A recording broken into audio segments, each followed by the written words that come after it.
শান্তির মৈত্রী যাত্রা আমাদের রাতলন বেহারাবাসী প্রধান শ্রদ্ধেয় প্রজ্ঞালঙ্কার বান্তের জন্মদিন উপলক্ষে আমরা ওই ধর্মীয় শোভাযাত্রা যাচ্ছি।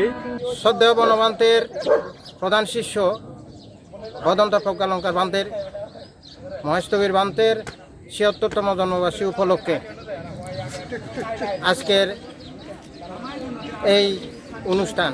দ্বিতীয় হচ্ছে আপনার এই বিশ্ব শান্তি তথা সারা বিশ্বের যে আজকে অশান্তি বিরাজ করতেছে, সেই শান্তির জন্যেই আজকে এই ধর্মীয় পদযাত্রা। বানতে তারা আসতেছে বানতে এই জন্মতারিখের জন্য ওই আসতেছে, তো এই জন্য আমরা আশীর্বাদ দেওয়ার